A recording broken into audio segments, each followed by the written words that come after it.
Hoy continuamos con las oposiciones de Gadamer y la experiencia estética.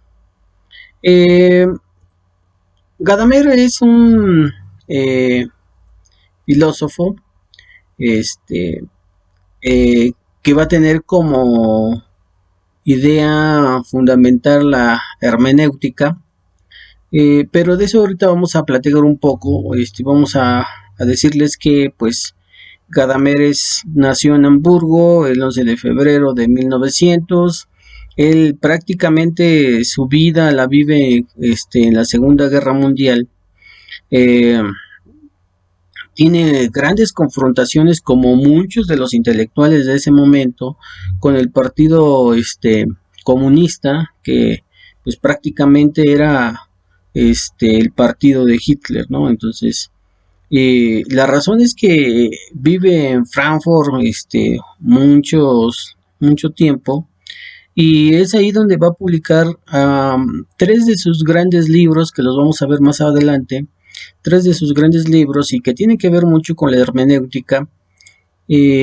También podemos decir que sufre ciertas enfermedades en los cuales pues le favorecen en algún momento, si es que podemos decirlo así, porque no se enlista al ejército, y vive pues prácticamente hasta el 13 de marzo de 2002, con 102 años de vida, en Edinburgh. Entonces es importante entender a Gadamer porque pues prácticamente tiene esos tres libros muy fundamentales para entender la estética, ¿no? Y que como muchos filósofos de esa época, pues prácticamente tienen una vida muy activa porque pues no hay otra cosa que hacer, o más bien son apasionados acerca de lo que les gusta hacer. Entonces, sus tres libros importantes van a ser la filosofía de la hermenéutica, la filosofía griega y la estética o filosofía del arte, que es en gran parte lo que nos importa, ¿no?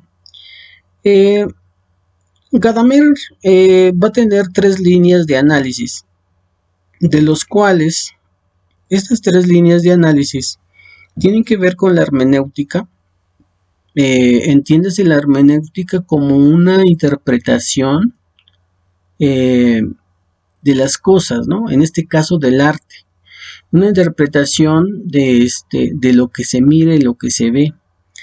Eh, Sin embargo, va a hacer como una especie de método, se va a ver como un método cientificista, porque prácticamente lo que se entiende como la hermenéutica es una observación literal de las cosas que podemos analizar e interpretar. Entonces, Hermes, que bueno, en esta parte que tenemos acá, si recordamos al dios griego, pues Hermes era quien comunicaba a los hombres con los dioses. Aquí prácticamente lo que vamos a entender es cómo se puede comunicar el hombre con el arte, ¿sí? Mediante una observación e interpretación del arte plástico. Por otro lado, vamos a entender la metodología. Vean cómo Gadamer empieza a definir las cosas, ¿no? Entonces, ya como un proceso basado en la observación.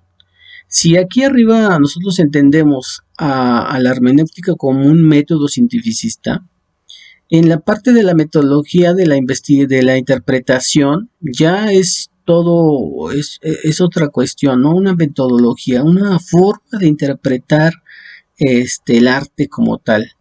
Entonces, esa interpretación, ¿sí? Si aquí arriba nosotros la entendíamos como una hermenéutica, pues es exactamente lo que nos dice Gadamer, es esto. Vamos a interpretar mediante una forma metódica para entender las cosas. Estos son textos importantes que tiene y que vienen en La Verdad y Métodos 2 de Gadamer. Y tiene aspectos teológicos también, porque si recordamos el arte del Renacimiento o más hacia atrás, pues tiene que ver mucho con la mitología, con las cosas divinas, ¿no? La jurisprudencia ¿Qué es la jurisprudencia o la forma de ejercer una situación? Y aquí entendemos que se va a involucrar aún todavía lo que va a ser la literatura con las formas de representación lingüística, ¿no? Entonces, porque aquí lo que les quiero decir es que la hermenéutica es una cuestión interpretativa de carácter literario, ¿eh? Eso en literatura se usa mucho porque es interpretar signos lingüísticos, que es ahí donde fundamenta Gadamer su idea, ¿eh? No es precisamente que va directamente al arte plástico o al arte escultórico o al arte gráfico, sino más bien parte de la literatura, como una forma de interpretación de símbolos literarios o metafóricos o retóricos, como es que lo contiene la literatura, en la poesía, y que estas interpretaciones literarias, pues lo que nos va a permitir es enfocarnos en cómo Gadamer puede llegar a tener una función básica, ¿no? Entonces dice, dentro de la verdad y el método de su texto de 1960, pues es ahí donde vamos a encontrar estas situaciones. Pues prácticamente lo que es la verdad y la hermenéutica pues, se van a fusionar en cuanto a la filosofía. Y entonces aquí es donde vamos a entender que la filosofía hermenéutica va a importar mucho en cómo analizamos e interpretamos esos textos literarios, pero como si fueran artísticamente hablando obras plásticas. Y esas ideas de interpretar, ¿sí? Las ideas de interpretar se vuelven universales, ¿sí? Todos podemos interpretar una obra artística, sea literaria, plástica, escultórica, arquitectónica, cinematográfica, siempre y cuando nosotros entendamos qué es o cómo interpretar ciertas cosas. Por esa razón, vamos a interpretar hechos, ¿sí? Y cuando nosotros interpretamos hechos, pues vamos acostumbrándonos a la interpretación. Es como cuando nosotros, si queremos ser carpinteros, pues vamos a empezar a trabajar la madera. Y cuando tenemos un reconocimiento de la madera, pues podemos hacer todo tipo de trabajo de carpintería. Al igual así, una persona que quiere interpretar obras artísticas, pues forzosamente tiene que estar relacionado con estas.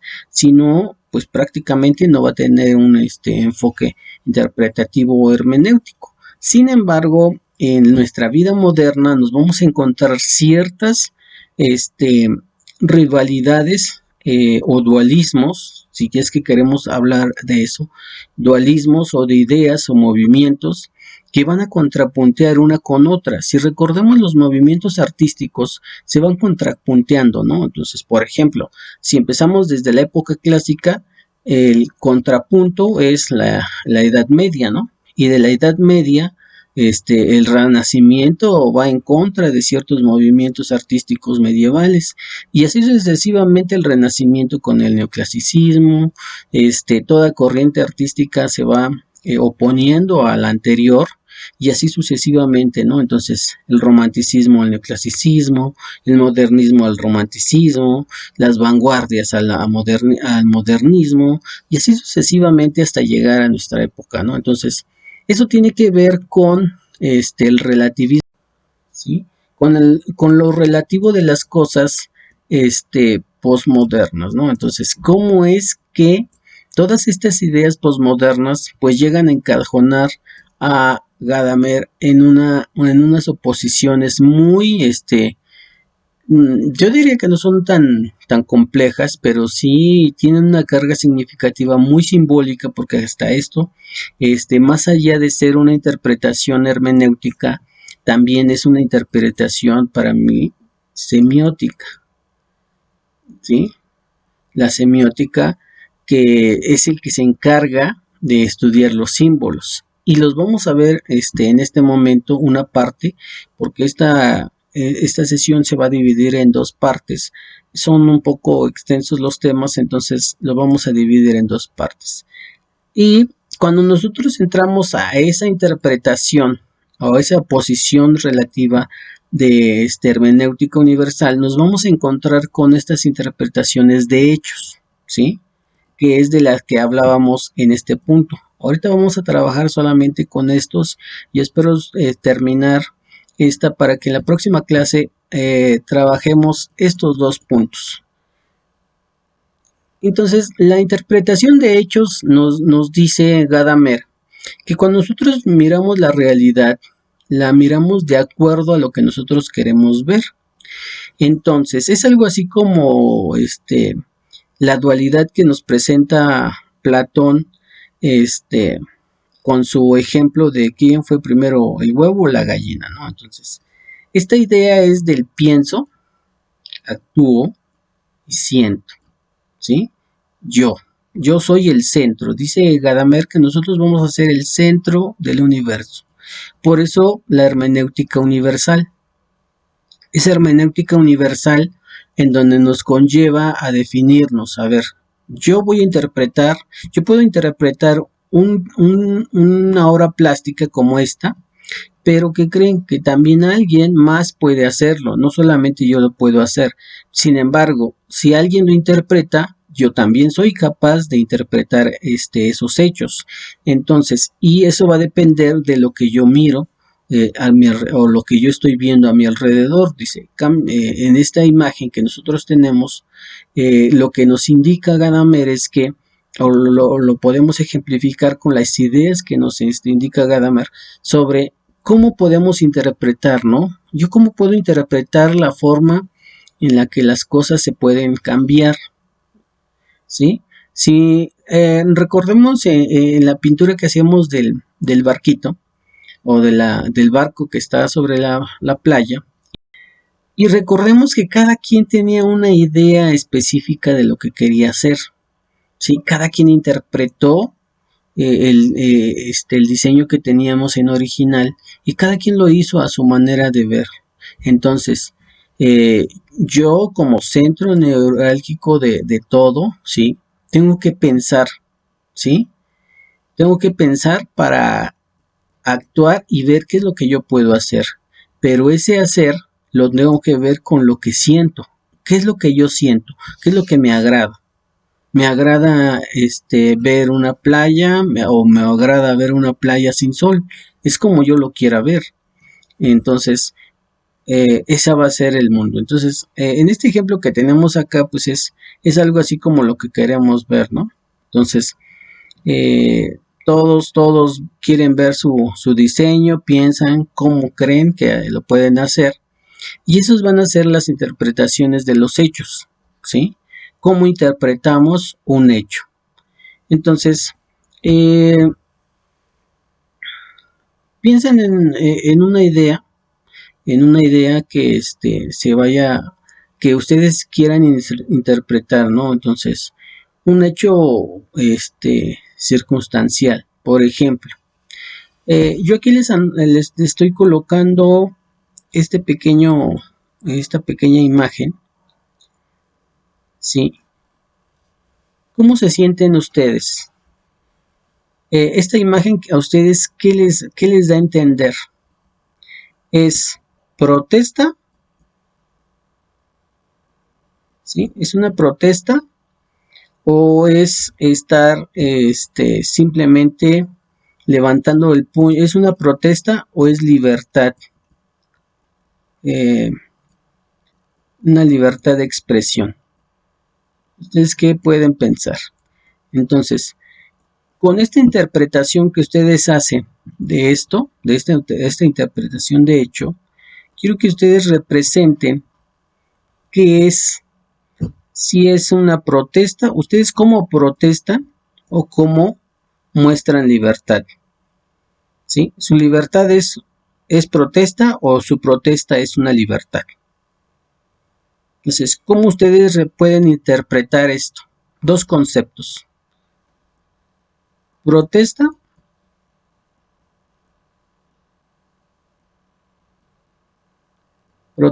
protesta o libertad para protestar. Esos son los dos conceptos. Mediante estos dos conceptos ustedes pueden diseñar una imagen, ¿sí? El tema de hoy, para que ustedes lo representen en su pintura, es protesta o libertad. ¿Protestas por la libertad que tienes o tienes una libertad para protestar? Esas son las dos oposiciones, ¿sí? O esa es la posición de hechos. Protestar por libertad o libertad para protestar. ¿Tienen ustedes, ustedes protestan por libertad o tienen libertad para protestar? ¿Cómo pueden ustedes ejemplificarme estas dos ideas en una pintura? Así tal cual como está esto. ¿Sí? A ver, ¿cómo lo pueden hacer? Entonces, espero su trabajo. También les encargo que me hagan una conclusión de lo que hemos platicado con anterioridad sobre el tema de las interpretaciones de Gadamer.